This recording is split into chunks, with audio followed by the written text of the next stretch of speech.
Good evening, everybody. It is Monday, June 30th. I will call the Binghamton City Work Session to order at 6:05.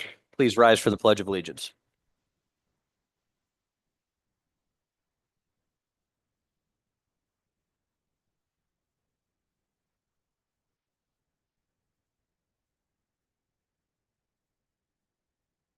Madam Clerk, can we do a roll call, please? Councilmember Murray. Councilmember Present. Hamilton. Councilmember Kavanaugh is absent. Councilmember Hotchkiss. Present. Councilmember Matavetsky.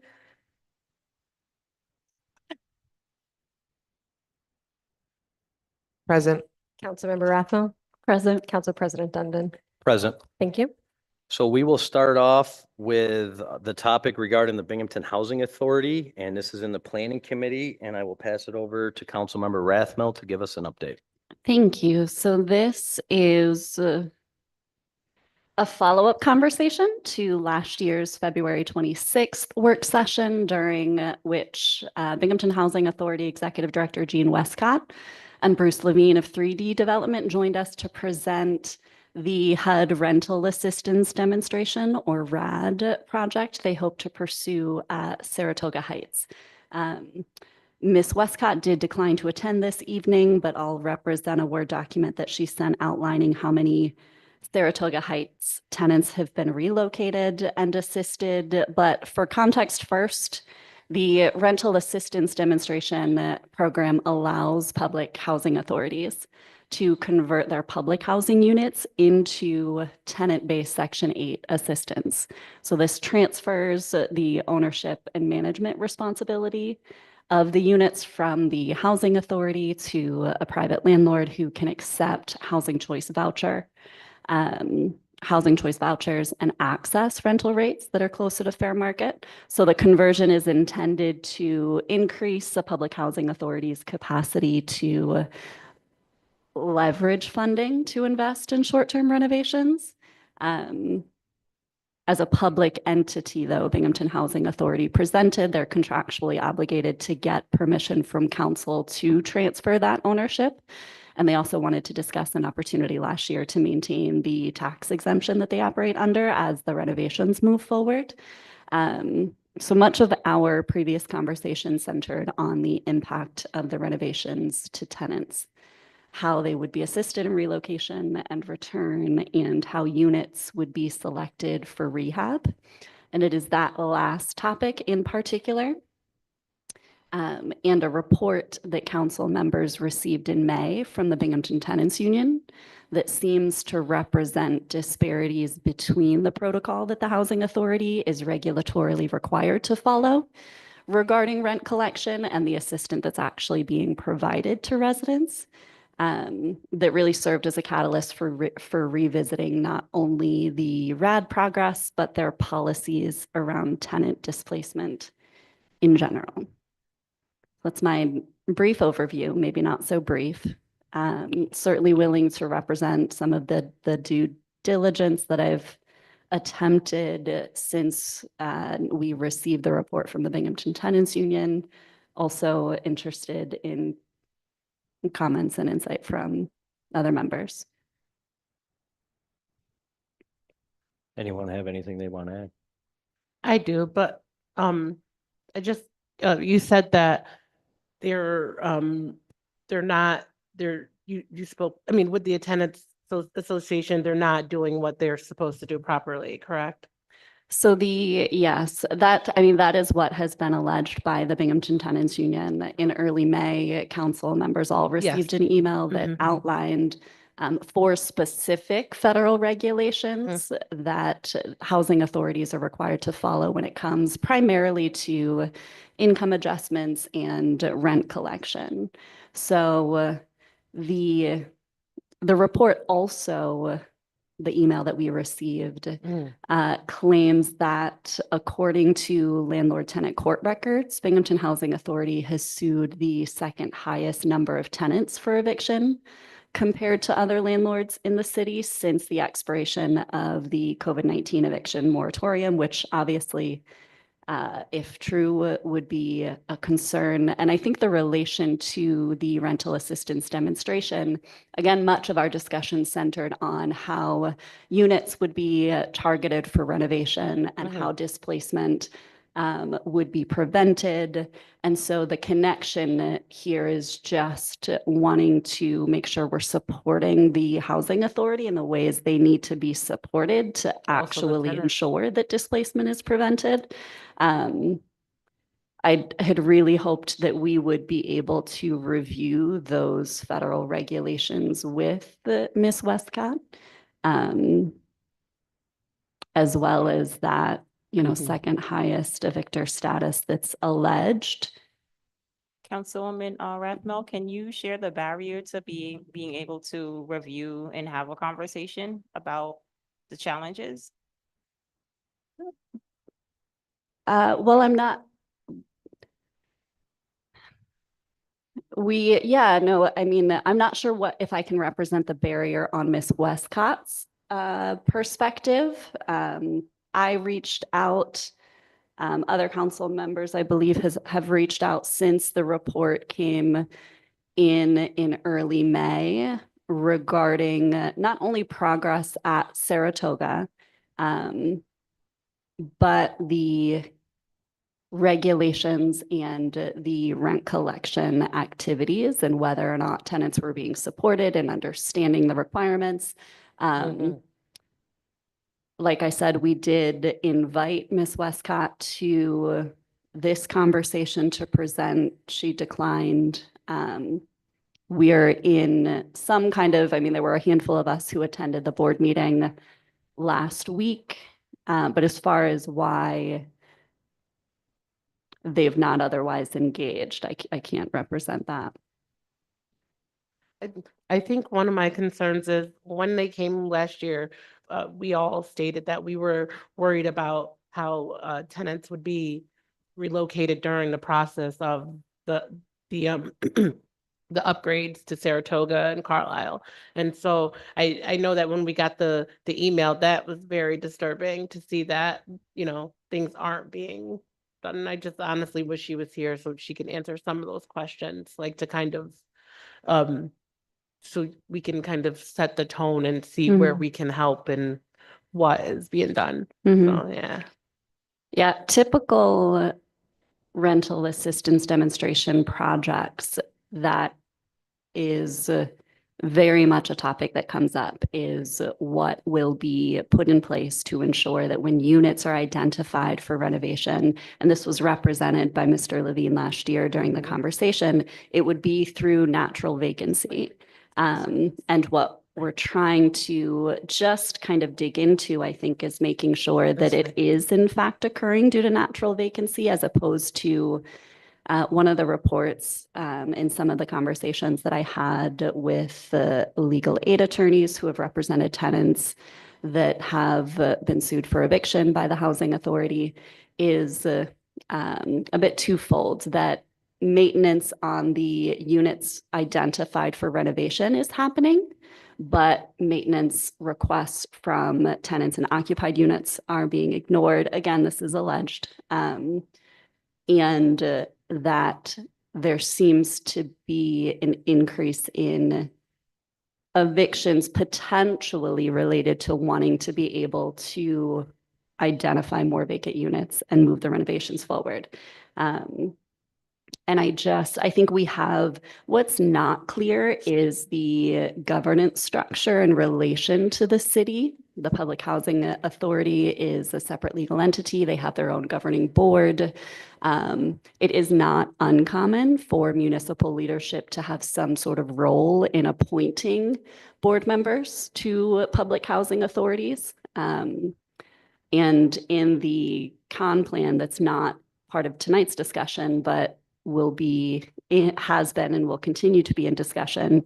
The Housing Authority identified kind of a gap in representation from the city at their meetings and at resident meetings. So I think there's a way to partner. The goal is certainly to be collaborative. They have over 600 units working with an extremely vulnerable population. But I do also think we have the responsibility to ensure that the regulations they're required to implement are being followed on behalf of tenants. Can you just restate the next steps with addressing this? I think this, really it's up to this body, the potential of this going to committee for further discussion. I mean, I would again like to extend an invitation to that committee meeting for Ms. Westcott to join, to speak specifically to the regulations and any related policies. The HUD is the primary oversight entity for the Binghamton Housing Authority. Their field office is a bit in chaos at the moment, like many other HUD field offices, but I think we can get a response from them in terms of best practice guidance for operations. And then I think getting some clarity on the governance structure and opportunities to continue to monitor and provide support. So next step specifically, Councilmember Murray, would be likely kicking to Planning Committee to just for further discussion. There's a lot here to unpack. I know I'm not the only one that's done any kind of due diligence or had conversations with tenants. So. Yes. I've also spoken to tenants that have reached out to me, and the issues that have been raised relate to things like people being declined, working stoves, things like that, because the renovations are coming is what they are reporting to me as what's going on. And then not being worked with when they've lost a job and not getting their rent reduced in kind of accordance with what they understand the process to be. You're supposed to what by law? So those are some of those issues that you've heard, I guess, mostly through the tenants union or from your connections are also coming in to me directly. So yes, so this is something that I would like to see us look at more. Are we gonna take it to committee? Make a vote for it or? make We a don't have to motion? vote to take it to committee. Okay, I'll look to schedule something. okay. Thank you. You're welcome, I like that. No. Corp Council would yell at me if I was wrong. Hey, no comment. So next on the agenda is RL 25-111. can- It isn't, Can I, go ahead. is it, do you have up the upcoming dates for the Binghamton Housing Authority meetings? I feel like we That want is to a help great question. I don't have the publicize that. July date in front of me. Do we have the July date?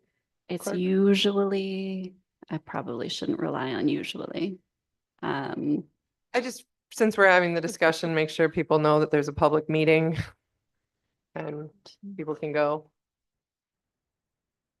Yeah. Anyone I can come to believe it would be the 28th at noon at the Canal Plaza Conference Room. But I can update. I think that's correct. Yeah, and then the other thing that you brought up was how people are appointed. My understanding is that a number of the board members are appointed by the mayor, but there's no seats appointed by council, but that appointment structure is under their bylaws and not under city Ours. council. So there's not a way, even through referendum or anything like that, for us to have any kind of direct relationship like that. Yeah, I think, and this would go, Councilmember Murray, to your question regarding the barriers. We did request, the clerks assisted in requesting the board meeting minutes so that we could get a better understanding of discussion and governance structure. They were not willing to make those minutes public, but our clerks did have an opportunity to review them. We have not had an opportunity to review them. And then we have also requested the bylaws. So, I mean, hoping to connect the dots on some of that governance structure piece will be helpful if it's given. From the RAD program, I think. Well, yeah, we gave them money, didn't we? We gave them, I feel like we did, but no. Or ARPA, did ARPA go into that? Because I feel like there were some funds. I that mean, we did a pilot agreement, Yeah, but that was, I think that was the biggest piece of. pilot, we did a pilot agreement. It's Anyone else? attached. I'm good. Sorry. You got anything else you want to say? Okay. I'm done. We'll I'm move done. on then. So we're moving on to RL 25-111. It is in the Committee of Municipal and Public Affairs. I'll hand it over to Councilmember Middleton. And our presenter is the Reverend Demond Wilson from the Broome Tioga NAACP. Thank you, President Dundon. So this is RL 25-111, a resolution to rename Columbus Park. And we have Reverend Demond Wilson. How are you today? I'm doing all right. It's a Good. Monday. So can you talk about this RL that you sent down for request for legislation, please? Sure. And before I do that, I would pass around a handout that I brought with, and I'm going to start, if that's okay. And while you're handing that out, can you explain what this is, please? Thank you. Yeah, so what you are looking at is a statistical breakdown of Black families in the city of Binghamton in the 1930s. The NAACP in conjunction with the Broome County Historical Society was able to find information showing that there was an extensive Black population in what was known as the 7th Ward. If you look at the chart, you'll see that it's broken down by street on the left-hand side, and there's a sticky note that that shows the streets in the 7th Ward. Of those streets, you'll see two that stick out. One is Susquehanna Street, which we still know and today, but another one is called Sherman Place. Sherman Place, which is no longer a street name here in Binghamton because it is where Columbus Park now stands. If you look at the chart, you'll notice that it's broken down by families, members of the families, the utilities and things of that nature. But if you go to the second column, you'll see the numbers of families on these particular streets. And what you will quickly notice is that on Susquehanna Street and on Sherman Place Street, you'll see the largest number of families. That is because due to our research, we found out that over 55% of the Black population was located in what is now Columbus Park, Susquehanna Street area. Due to this research, it bubbled up, caused more questions to bubble up. It caused a deeper dive into what was there and what happened to those families that were there. And due to our research, we found that there was extensive displacement due to urban renewal, especially in the 1950s and the 1960s. And because of this displacement, one of which is to make more room for Columbus Park, which expanded over a 20, 30-year period. You'll see that because of the expansion and the displacement of certain families, you'll see that the development of this area took a different form and a different shape. And the reason for that is one, trying property values to go up, communities that also bring in new. The other mic.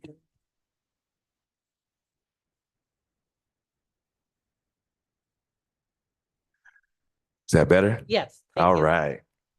So what you'll see is that these policies that caused the displacement of these families was intentional. It was to change the population of the area and to raise property values and to bring more economic activity especially to the downtown Binghamton region. And due to that, we see a different population emerge in that area, which, long story made short, is the reason why the park is called Columbus to this day.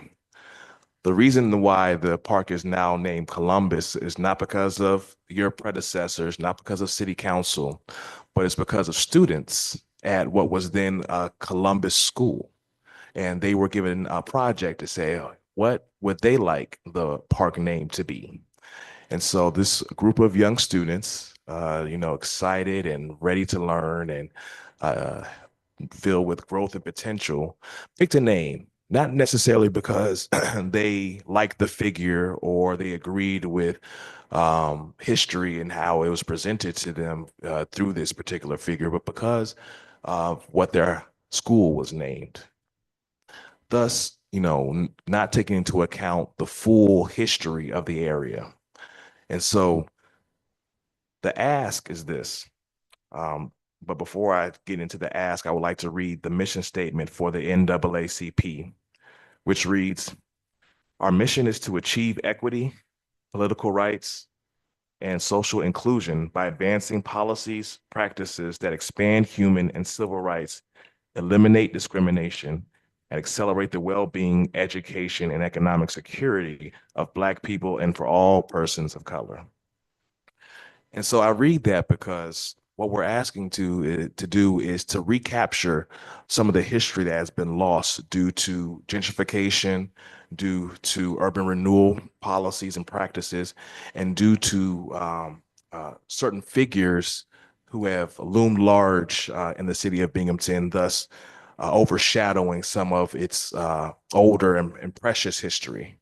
I can speak to this from personal experience because in addition to me being the president of NAACP, I'm also the pastor of a Trinity AME Zion Church, which is the oldest Black church not only in Binghamton, but also in Broome County. And we are actually in our second location. It doesn't take a scientist to probably guess where our first location was. It was right there on Sherman Place, where the current St. Mary's Recreation Center now stands.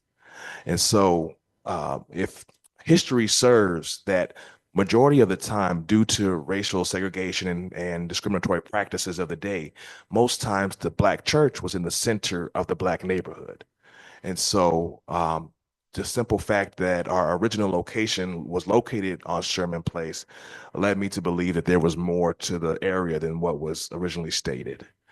So the ask is that this situation or this initiative be sent to committee and that we are able to work with the committee in planning a group or a community-wide discussion, a discussion where all individuals who are interested in the renaming of the park have an opportunity and a space and a platform to discuss and to suggest their names for the park, because we want this to be a community effort, not just based on one community, but a full and inclusive community effort, and which properly represents the historical nature of the area. Just one quick aside is that the first Black school in the city of Binghamton was actually located, school number 8, and it was located where Columbus Park is now. So that eventually moved to Holly Street, but again, we're talking the 1800s. So there is a long history that is being overlooked, and unfortunately, not enough effort has been taken by individuals to make sure that we preserve the history. There has been attempts to rename the basketball court, which is nice, to the King Court. We also have plaques in Columbus Park representing individuals like Mr. Barnett, who was the first Black city employee in the city of Binghamton, which again sits very prominently in the park. But again, more of an effort needs to take place in order for us to fully capture the history and to make sure that we honor our foremothers and our forefathers that have come before us in this space. So with that, I'm done. Well, thank you so much for that history, Reverend Wilson. So you did say that you would like a community effort on this. So do you Yes. want to set up like a town hall? Is that what you're thinking? Yes. Would you like to meet first and then set up a town hall? Or like we could set up a town hall now to kind of get that So I would like to meet with the committee first so Okay. that we can schedule and see what the accommodations are at the current St. Mary's Recreational Center. 'Cause I do understand that that now is city property. It is. So Is, it's, yeah, so it's going to be starting next week. It's going to be used for our summer programs. Oh, perfect. Yeah. It is open to the public. Yes. Okay, So perfect. yeah, That so works. yes, starting next week on the 7th, it's going to be used for the summer fun program. So yeah, so that would be the preferable location You for want to meet there? for the town hall. Okay. So now just scheduling what would be the best Okay. day and time. The only thing I would say to that is we probably would have to like you know what? We could do it in the gym. I'm just thinking where we could do it in there. We could probably use the bleachers in there. And we could definitely set that up. I just have to talk to Park. I'm sorry, I'm talking off the microphone. I'd have to talk with the people from Parks and Recreation about that. And then just a date. Thank you. I can't think of a better location, Yeah. especially given the history that was Yeah. just shared of the rec center. Okay. So I guess we'll definitely talk after this, or I'll contact you to see when the next date. And I think Hadassah and I can't think who else is on the committee with me. Is it Carla? Yeah, yeah. So yeah, we'll set up a time where we can all meet Okay. and just talk about what we're going to do for the town hall, and then we'll set the town hall. That's perfect. Thank you. Okay. Does anybody else have any questions? I was just gonna add, it wasn't just the kids at Christopher Columbus, it was also the kids at St. Mary's voted on it. So you had kids in the Italian Catholic school and Yeah. kids in an elementary school, and it was only kindergartners through 5th grade. Oh, really? That's how it got the name. That's Right. cool. I like that. Can- I like that. So I when I was younger, I lived on Tudor Street. So I lived on Tudor Street when I was younger. But I asked people before you came, like some people who were there, like older people who are from the neighborhood, you know, about Columbus Park and how they felt, and they were okay with the change. They just said that basically it was just always Columbus Park. Right. So it wasn't anything that people were angry about. It was just something that was always called Columbus Yeah, Park. and even the name of the park itself, it took different forms. First, it was Carroll Playground, and then Carroll Street Park, and then Sherman Place Park, and it's evolved over time. But again, the current name doesn't properly reflect the history of the area. And I really appreciate you representing the outcome of what is referred to as quote unquote urban renewal and how policies like that have consistently resulted in gentrification. I have a constituent, we have a neighbor who she works closely with the Astor D. Rice Foundation and was telling me about growing up in that area right around the park and how she watched. And these numbers are fascinating. And I cannot tell you how much I appreciate seeing. This wasn't in the initial packet that you sent, but even the history that you sent with your request for legislation, just really well researched, first of all. So thank you for that. But I think that displacement piece and the intentional change of the demographics, and I think this is a really compelling opportunity to right that wrong and represent the community as it was historically, but as it still exists Exactly. in a large way today. So thank you for prioritizing the community conversation and that inclusive process. Thank you. Mike, do you remember when there used to be a fountain in the middle of Yeah, I spent some time on Stuyvesant Street and running around Columbus Park as a kid. That's where I got dunked on the first time. Oh, But not the last. no pictures, hopefully. Or the 90s, thank God. Right. So I don't have anything else. Does anyone have I anything else for just the wanna Reverend? Quickly have a comment, Reverend Wilson. I really appreciate your leadership on this, and I echo Councilwoman's Rathmel's sentiments, and especially the fact of not necessarily introducing a name on this RL and having it be a community conversation where folks can really share and have conversations and share their ideas, and having that space be, at the location that was discussed. So I definitely appreciate your leadership on this. Thank you. Thank you. And I appreciate the opportunity because again, it's the idea is to have community buy-in and have all of the community represented. So, it's really easy to kind of go down a certain path because other people have had their own names for it. But to officially change it, especially within city documentation, I feel like it needs to be a community effort and not just for elementary schoolers. Amen. Anyone else? Councilmember Hotchkiss? Yeah, thank you for putting this all together. But do you have any idea who Sherman was, if that was a person of significance for Sherman Place? I don't know the historical um, findings on the actual why the street was named Sherman Place. I know it was named Whitney Street first, then it was Sherman Place, and then this park was created. And so that Sherman Place was cut in half basically, and the back part of Sherman Place eventually became Columbus Parkway. But as far as why it was named Sherman Place, I'm not familiar with that. Thank you. Yep, thank you for this, and I look forward to working with you as we continue to plan for a renaming. All right, thank you. Thanks. Thank you so much, Rep. Have a good evening. So our next presenter is Thomas Brown, Water Purification Supervisor. This is RL 25-112. It is in the Employees Committee, and I will hand it over to Councilmember Murray. Thank you, President Dundon. So RL 25-112, an ordinance to change the title, Water Treatment Plant Operator to Water Treatment Plant Operator Trainee. Can you share a little bit with me about that? I know we've talked about this prior, right? So Yeah, this is in my opinion, a waste of you guys' time. When we hire somebody, it's a trainee, and then they automatically go to operator after their 1 year experience and learning.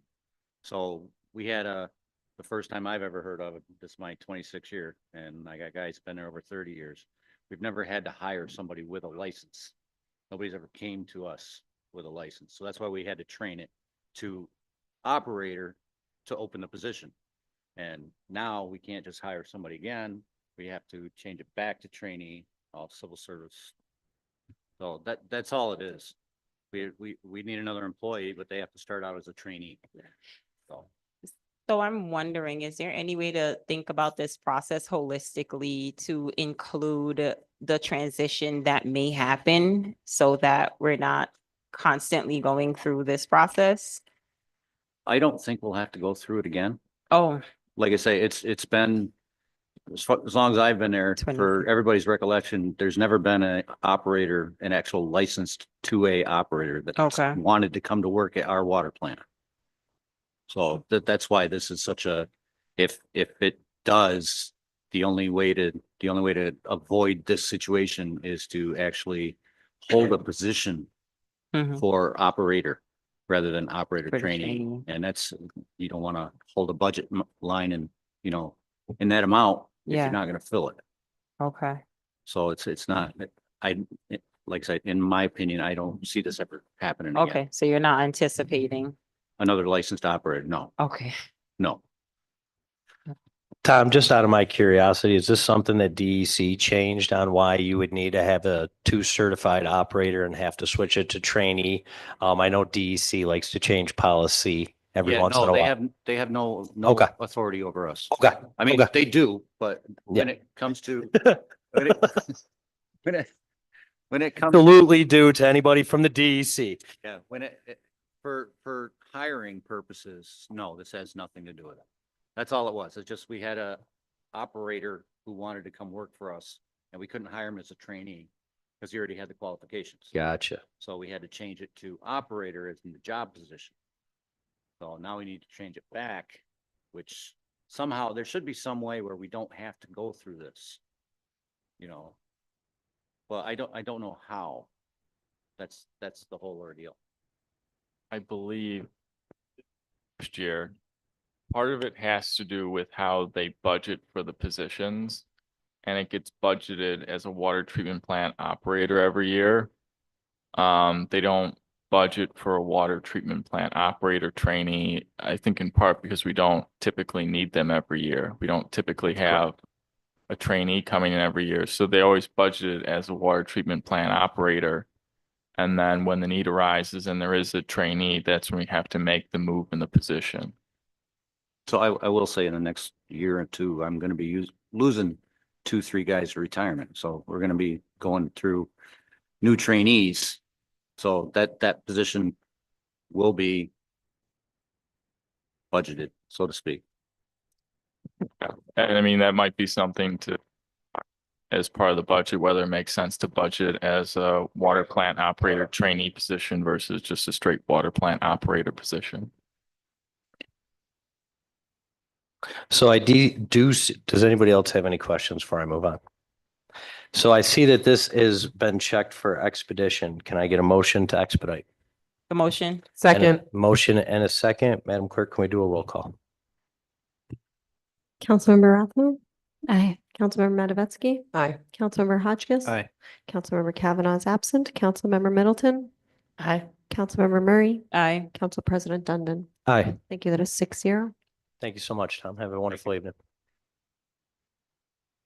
Our next presenter is Juliette Burling, Director of Planning. This is RL 25-113. It is in the Planning Committee, and I will hand it over to Councilmember Rathmel. Thank you, President Dundon. Welcome, Burley. This is RL 25-113, a resolution authorizing an application for New York State Climate Smart Communities Grant. Hello, everybody. So we're asking for, I guess, approval to apply for this grant. And we're focusing on vehicle miles reduction, travel reduction for that part of Clinton Street. The upper level is 2.5 million. I believe there's a 20% match required because we're a disadvantaged community. I'm sorry, could you repeat that? The amount? Oh, yeah. We're hoping to ask for 2.5 million, the maximum. And there is a 20% match required. But what this grant, will enable us to do is to restructure Clinton Street in a way that'll make it more of a multimodal commuting rather than just vehicle based. Right now, the roads are, I think, 34 feet wide with 7-foot sidewalks. And if you've walked Clinton Street, it's very difficult and not a comfortable walk. The sidewalks feel a lot more narrow than 7 feet. On one side where the poles are, there's not, I'm not sure if it's ADA compliant, if a wheelchair could fit between there. So this would correct those issues as well as focusing on reducing vehicle miles traveled, which will reduce our carbon emissions. Or our estimate, we gave a gross estimate of metric tons of carbon emission for Clinton Street, about 2,500 tons, just from Clinton Street, like one block on each side of it. So that kind of gives like a base of what we'd be looking at. But, with this grant, we could have that measured and track reductions. But by extending the sidewalks and narrowing the streets, if that's, there's a few different things we could do, but if we did that, that would allow outdoor cafes, it would allow outdoor markets, open air markets. And after the public meeting for the DRI use of funds, my table was all about that. That was big, to try and get people out of their cars and on the streets and purchasing at the retail and going to the grocery store or the restaurants. Also, by increasing the width of the sidewalks, we could add trees, shrubbery, hopefully some improved lighting, more pedestrian friendly accessories, benches. And the center 2 lanes would be 20 feet, which is the legal minimum width for streets, allowable for buses, mass transit, the business use for drop off and pick up supplies and orders. But the intent would be for that to be more of a multimodal, pedestrian, bike, e-bike, scooters, with dedicated lanes, and more of an outdoor use. Where I may have missed this when you represented the request at 2.5 million, you said 20% match. Where do you anticipate the 20% match coming from? Could that come from? Okay. So, sorry, just to clarify that, it's a $2 million maximum grant ask. It's an 80% grant, 20% match. So it's up to a $2.5 million project with up to a $2 million grant request. That is still in development. Our DRI consultants are supporting us through this initial design period, as well as some cost estimates. There's still some additional public engagement. And you can see the 4 options that were presented at last week's meeting. So some of those things are still in development, but that's the max it would be.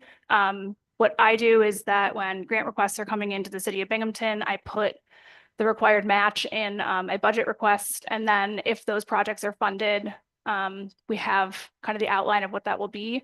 During the budget process, it's determined whether the project would be more appropriate to go in the bond or whether it's something that we should actually budget for. So while the resolution that they're requiring us to have requires us to have the match codified, that is something that we are going to reach out to them about, because there really wouldn't be a way for us to have that match codified without going through the budget process. But the grant process ends July 31st, and the budget process obviously is not finalized till October. So this is something where if we did not get the support of this body, I would not put in a request for additional dollars into the budget request for 2026. But there will be additional information, including the full cost breakdown, before this is asked to come to a vote. We're just introducing it today with the knowledge that there's additional work to be done with the consultants to finalize those. Thank you.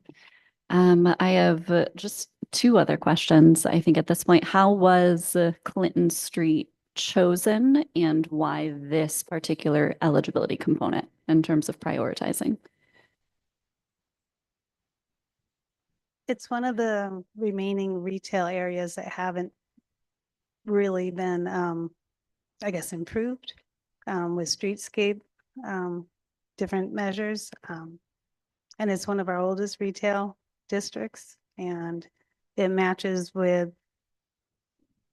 public input, public request, and what we're hoping to do with the DRI. Yeah, and I can speak to that a little bit more. As we are exploring what projects we're going to be requesting from the DRI, this is just an opportunity for us to continue to stretch those grant dollars farther. One thing that we've committed to is trying to use as little of the DRI funds as possible for public projects. We want there to be private projects, property owners, residents, businesses coming in, getting those funds. So the more of the public dollars we take out of it, the less there is available for that. And what DRI does is it prioritizes us for other state funding. So going into the CFA, identifying that this is in a DRI area in support of the state's DRI goals. They've already acknowledged that they believe in our plan by giving us the $10 million allocation in the first place. So it becomes a more compelling application than it would in other years. As far as why this particular funding source, we were having a conversation with our grant consultants about all of the projects we were looking to do this round. And they identified that they had recently had a couple of successes with complete streets projects as vehicle miles traveled reduced greenhouse gas reduction projects. And to Juliet's point, one piece of feedback we've gotten pretty consistently is traffic is too fast on Clinton Street. People are not stopping and getting out of their cars. If you've been on Clinton Street, which I know many of you have, you've seen that there's significant bike, scooter, pedestrian traffic, in addition to vehicles traveling at quite high rates of speed. So this is an effort to really implement complete streets. I believe the last renovations that were done on Clinton Street are streetscape improvements, that is, were over 20 years ago. We've adopted much more comprehensive complete streets policies since then. And just as a community, a nation, a state, recognize that there are better ways for us to design streets that accommodate both traffic, trucks, multimodal transportation, as well as accommodating people that want to get out of their cars and walk.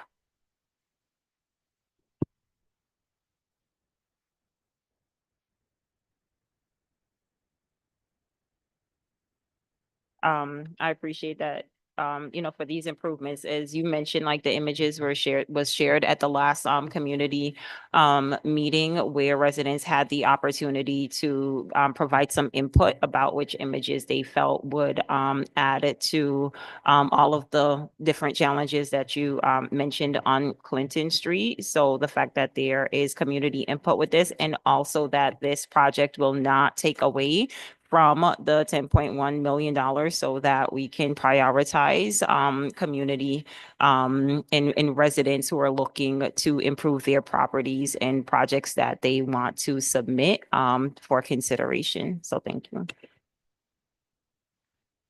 Anyone else? Yes, I'm interested in other locations or future thoughts beyond Clinton Street. Obviously, South Side East is people need transport pretty badly there, and we have businesses over there, and it's pretty neglected and has some of the worst crash data, shockingly bad data, and as far as I can tell, no significant improvements have gone in there, and bike accidents, pedestrian accidents, et cetera. So I guess I'm just kind of curious, what's next after after this proposal? Yeah, I will confess that I'm not familiar with the ownership of the streets. I think part of the issue is that there's a number of different competing ownership in that area where there is significant crash, but very familiar with that.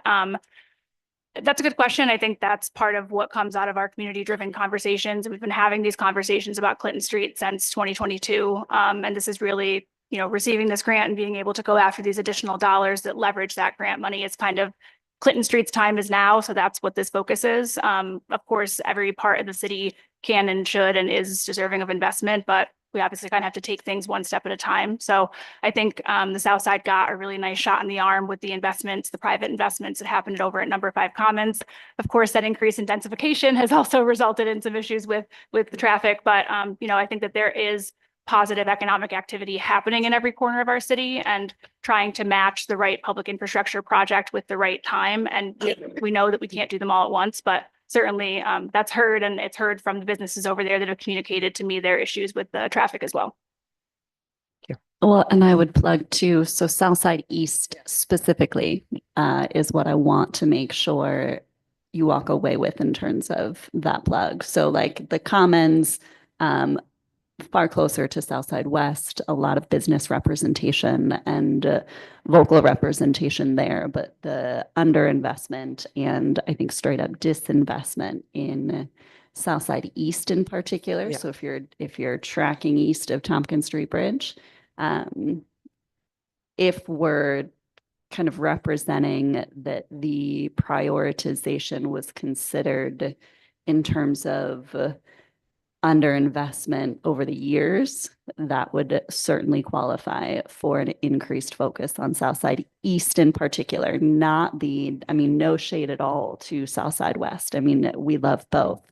But the households and the families and the children and the humans occupying that eastern part of Southside are struggling to get any kind of consideration from a municipal leadership level. Yeah, I mean, I certainly am obviously representing from a business interest, and we've had significant conversations around, the reuse of properties that are underutilized in that part of the city, and certainly I'm welcome to hear any other opportunities. I've had a number of really good interest in particularly the Conklin Ave area as you move east towards Municipal Line. Obviously, some of our really, really amazing large-scale employers are at the very edge of the city, and it's important to ensure that we have transportation between those employment opportunities and those residents and those households. So yeah, absolutely. I apologize, but I hear vehicular incidents on the south side, and I go immediately to the intersection of South Washington. But yes, absolutely, and certainly heard on that, and something we can continue to consider, and I'll on the great if we were brought into discussions on it. Because I mean, I'm hearing from, teenagers that have jobs in Vestal that are walking from Southside East to Vestal, and that's not a great walkability. The pole issue that you brought up, there's poles all over the place. You have to weave around it. The walkability studies have been saying that for quite a while. Yeah, and certainly the grant applications for the CFA open every year in May, and we've been, I think, pretty transparent about how my office does a lot of those intake on projects. So I'm happy to hear any ideas that are coming forth out of this body. Really, we come with a set of projects from across the city and try to match those with the best chance of actually being successful in those grant rounds. So happy to hear any feedback. Access to work opportunities is a huge focus. It's something that just kind of outside of this process, I've been working with the county on trying to realize the ultimate vision of the Two Rivers Greenway and the 434 Greenway. Couple of different grant applications that went in this round that we just weren't successful in getting. Those are around $20 million projects, not specifically related to Southside East, but about the larger connectivity. So just want you to hear that we are working on those things and are trying to identify those things. And, the more we hear from you folks or constituents, or in my case, specifically businesses or grant opportunities you're interested in, the better. It just gives us more information to work with. And kind of to build on that, it increases the likelihood of success for this application, the fact that it is being layered with DRI funds. And so that's really important when we consider applications. So well, not yet. My kind of concern or thing that this brings to mind is that I don't think there has been, from my perspective, a consistent approach when we're doing street reconstruction projects of whether or not to include bike lanes. I know we've been prioritizing pedestrian safety and doing those curb bump outs and slowing vehicle traffic and all that. But if we are doing the trying to make sure we have e-scooters and bikes and having that be a viable form of transportation, I think there needs to be a policy that's consistent. So it's not just okay, Clinton Street becomes the avenue or the alley for scooters, and that's the only safe place to have a scooter. And then if you go on Main Street, and then it's a whole nother ballpark. So I think there needs to be I'm going to use the word comprehensive plan, but I'm not referring to the comprehensive plan. But a plan that when we're doing reconstruction of streets, and this type of project, that we're being committed to the bike lanes or not, so that's kind of my. We did an update to our complete streets policy that included a review by engineering for some of those, but I think you're asking for it to go beyond what we currently have on the books. Yeah. And it's just I know the Main Street reconstruction, there's no bike lanes as a part of that, even though it's we're making pedestrian improvements. Yeah. And I can speak to that as well. Yeah. That for a number of years, and Juliet was the author of a lot of those grant applications. We were going after a comprehensive build, raise, tiger, depending on the year it was, reconstruction for Main Street that did include that. But again, unfortunately, weren't successful in getting those dollars. So what you're seeing happening this year is the result of kind of what we have in the budget and the most pressing need, which are those pedestrian connections. But absolutely, we agree that that's a priority, and we'll continue to look for funding to do a full-scale reconstruction of Main Street. That is really what the ultimate vision was for Main Street. And hopefully by layering all of these DRI dollars, we can kind of do it all right in one fell swoop on Clinton Street. And just to speak to the bike lanes, and Juliet probably can speak to this better than I can. We've been advised that at a width of 34 feet, we really can only get a bike lane on one side, a true dedicated bike lane. So we're looking at opportunities for sharrows, not an ideal scenario for bikes, but if we can reduce the vehicle speed, we're hoping that we can make it safer for bikes to share the road with other vehicles. But not a perfect solution, but working with the built environment that we have. I'm a little more radical. If we get street parking, get rid of the cars parked on the streets, and we have one parking lot there, add another one at the other end, we can use that space for bike lanes. My businesses might have a problem with that, but we'll work it out. Well, seeing I'm probably the only one that rides a e-bike up and down Clinton Street when it's nice out. Yeah, that would be much appreciated, because it is definitely taking your life in your own hands. Does anybody else have anything they'd like to add? Thank you so much. Sarah Glosch, you're here for the next one. And this will be RL 25-114 in Municipal and Public Affairs, and I'll hand it over to Councilmember Middleton. Hello, this is RL 25-114, a resolution authorizing free parking at all municipal ramps, meters on street parking for July Saturdays. Yes, and I'm going to turn it over to Ben, who's been working on this. Okay. Hi, everyone. My name is Ben. Can you hear me all right? Great. Good to meet everyone that I haven't already met. So this resolution is to authorize free parking at all municipal ramps and metered on-street parking only on Saturdays during the month of July. This will waive parking fees at all municipal ramps and lots, Water Street, State Street, Hawley Street, Collier Street, and all metered on-street parking on Saturdays in July. That's July 5th, 12th, 19th, 26th.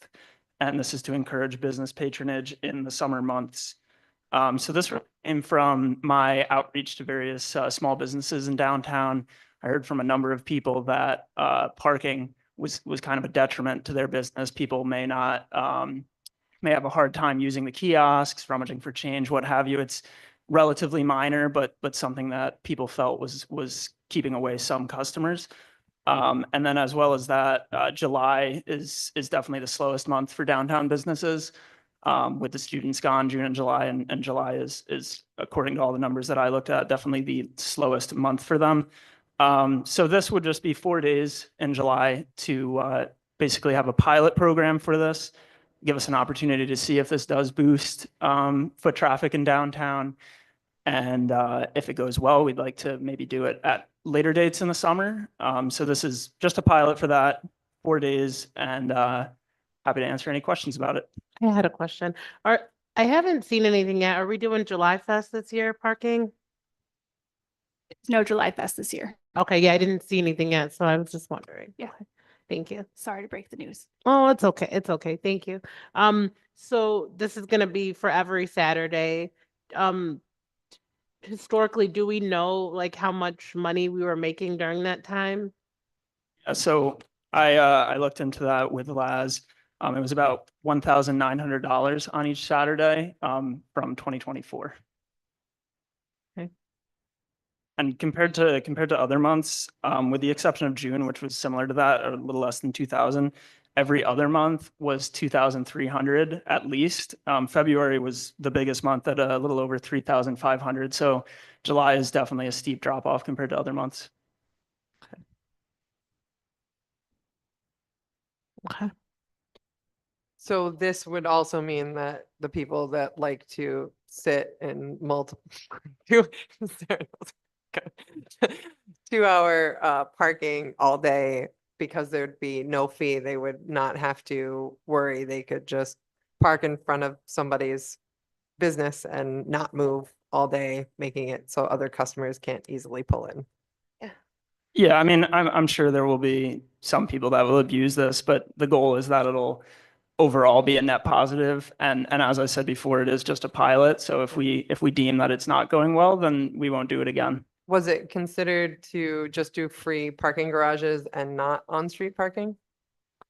It was something that we thought about for sure, but it seemed better to just do everything. Just, it'd be easier to promote that. And I kind of forgot to mention, we definitely want to make sure that we promote this heavily on our social medias, try and get it into the media to whatever extent possible, and also ask business owners to really promote it because that's how it's going to be valuable.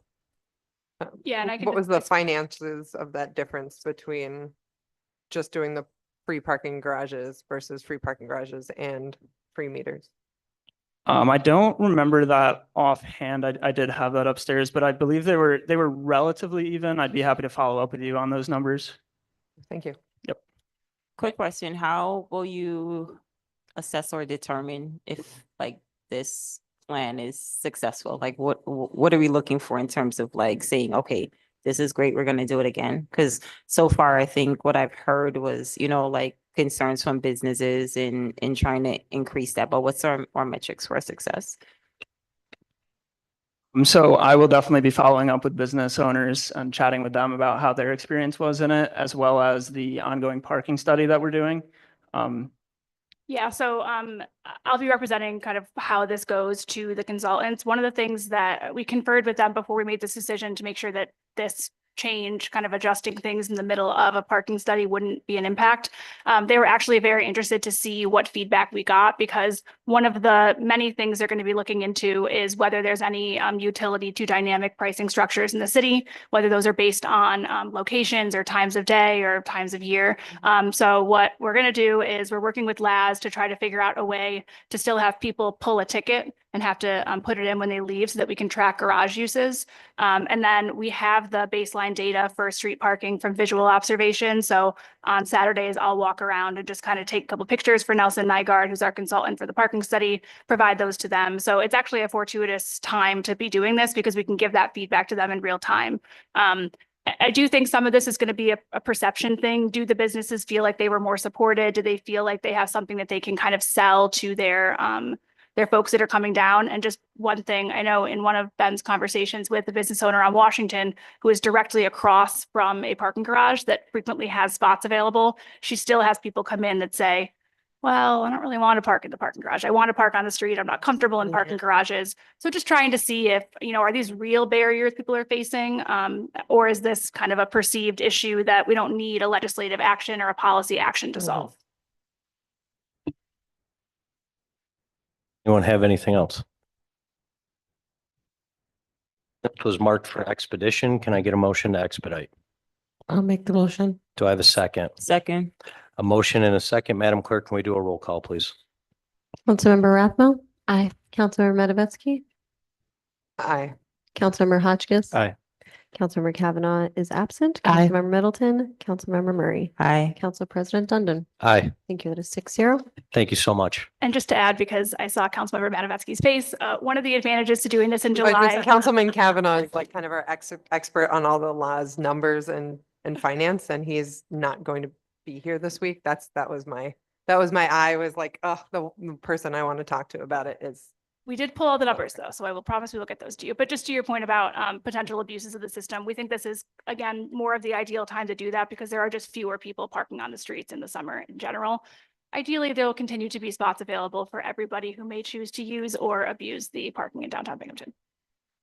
I guess that would also mean the folks working, the meter collectors will be off those days. They will be in different parts of the city. in different parts of the city. Yep. This is also a plug that we do have paid Saturday parking in the city of Binghamton. Please pay for your parking on Saturdays, except for these 4 Saturdays, maybe. Thank you so much, Sarah. So our next presenter is Kent, Director of Personnel. This is in the Employees Committee, and the Council Member Murray. It is 25-115.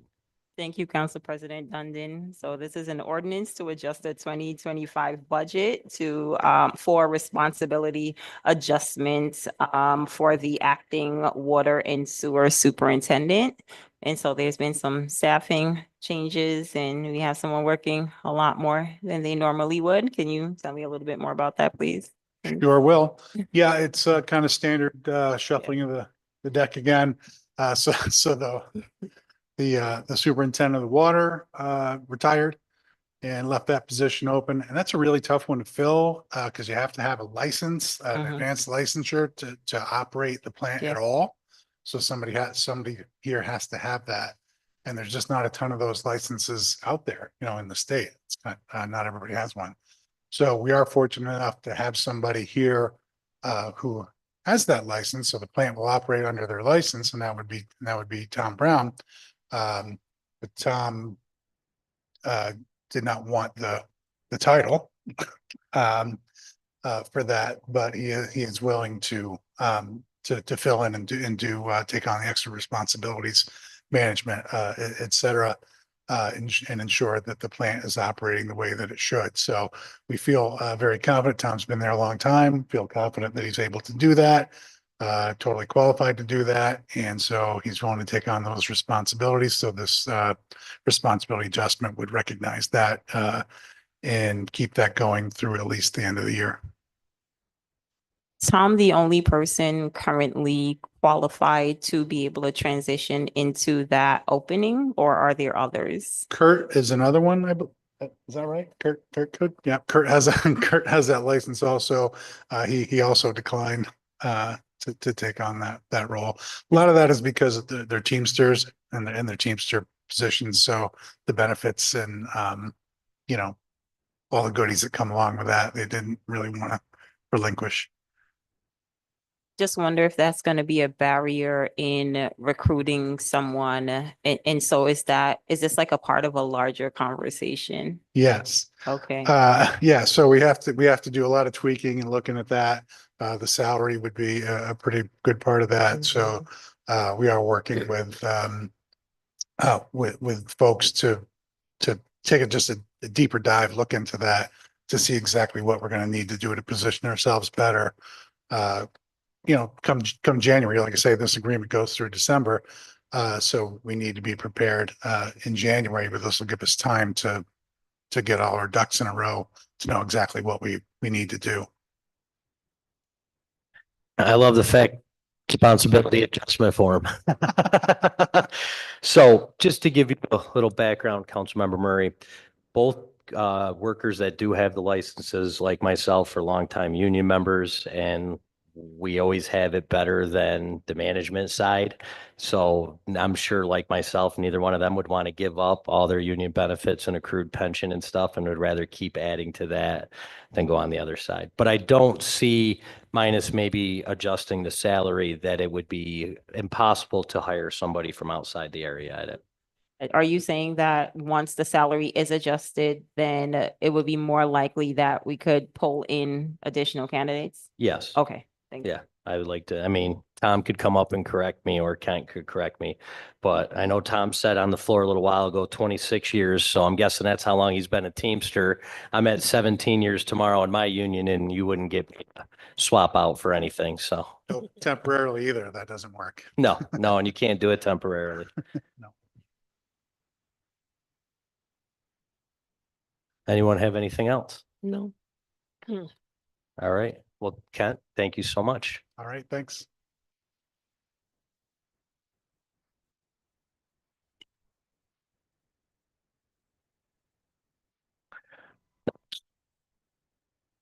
Our presenter is Chief. Is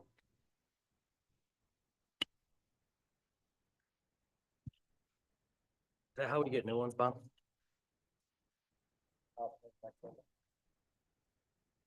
Okay, so our next presenter is the Chief of Police, Joe Zukuski. This is in the Finance Committee, and I'm going to hand it over to Council Member Hotchkiss. This is RL 25-116.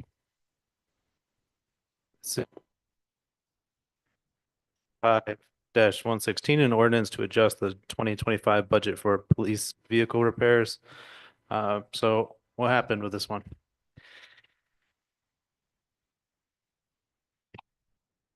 Unfortunately, this is a repair. A particular vehicle was involved in an accident. It's $11,000, 2,000 in parts, and our mechanic can do that part. The rest of it's got to be sent out to for body work. So there's that line is just about out. But putting this money in the vehicle repair line will leave me 5,000 for the rest of the year. And the vehicle repair line is anything that our mechanic can't do, whether it be an accident, lights and siren, there's various electronic things that he can't do, have to go to outside. So he saves us tens of thousands of dollars a year on his work. But in this case, this car only has 10,000 miles on it. It's like new. And it's well worth this to our advantage. We don't have that many patrol cars, extras, and we wouldn't want to scrap a car with 10,000 miles on it when we can fix it for 11,000. Thank you. Can you share any details about like what? It's currently under an internal affairs investigation. Okay. All right. I'll talk to you in private about it. All right. Thank you. And I guess the conversation, I always ask about the insurance recovery. Is there any? No, this is our fault. Okay. And as you know, we're self-insured, so there's no insurance dollars that'll be coming our way.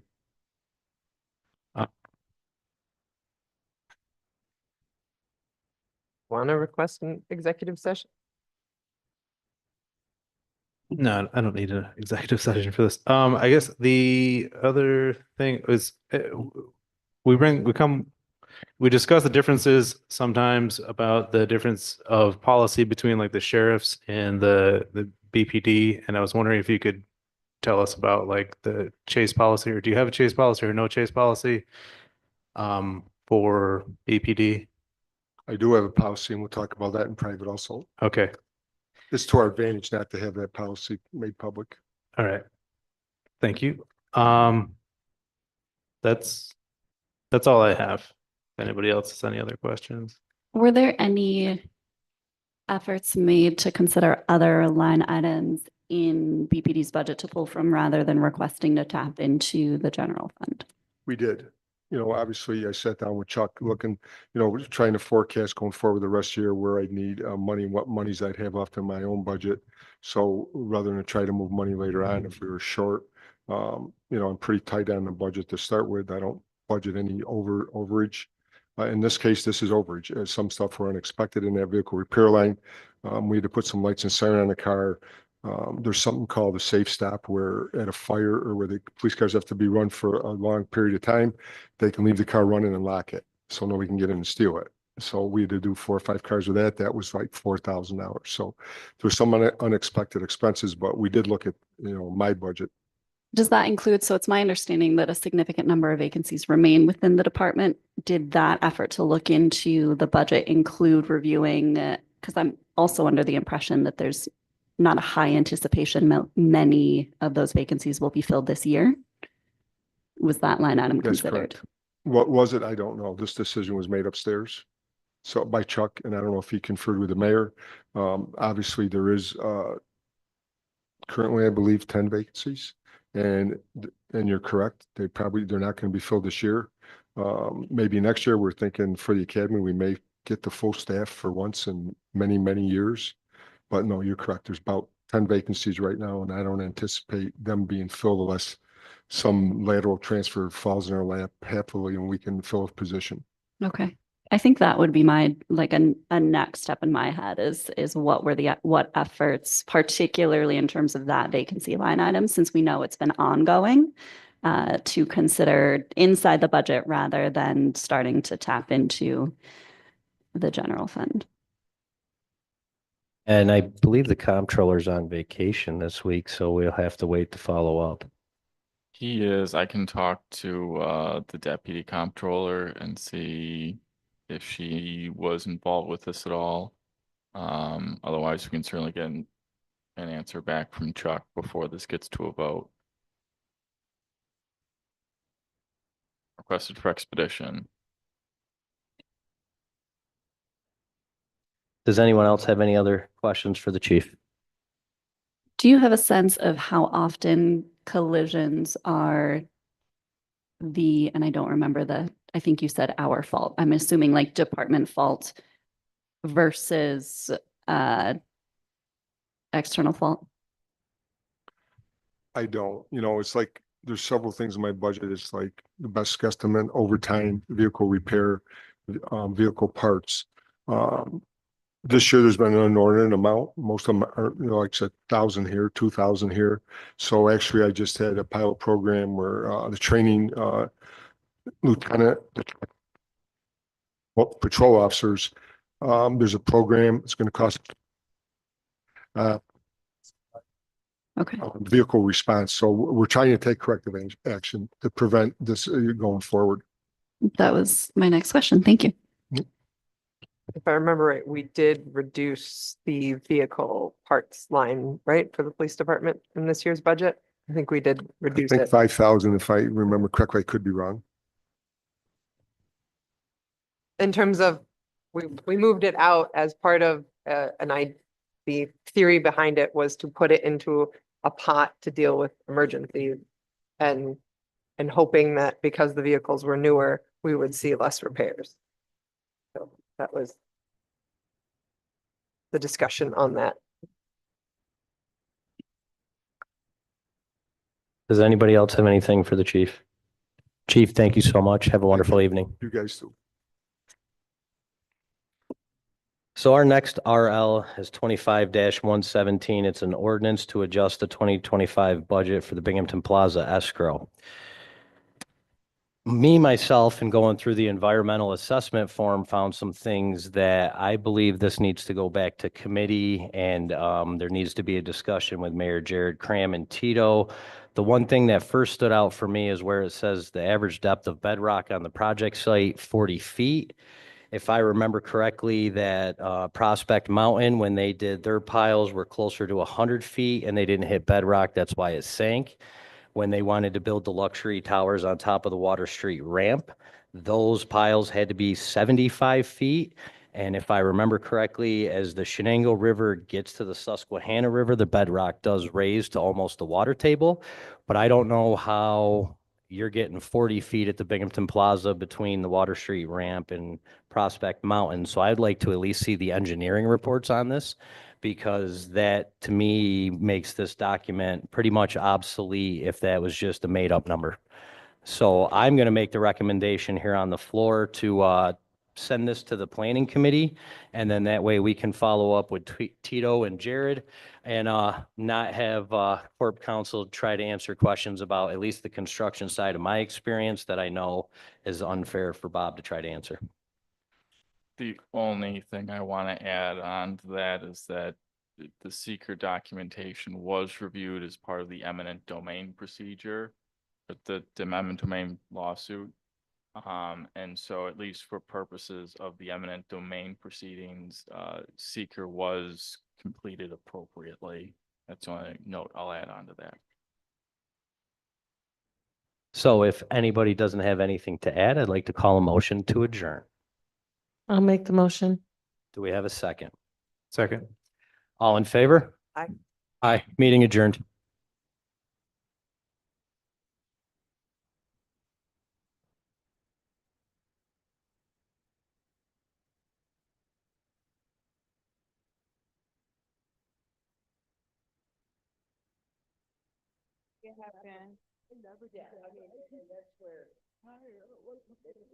I hear you. Yes, right now. I be paying these on to do it. My people that I used to go to, they used to pump gas and then they're like, oh, it's slow. So now it's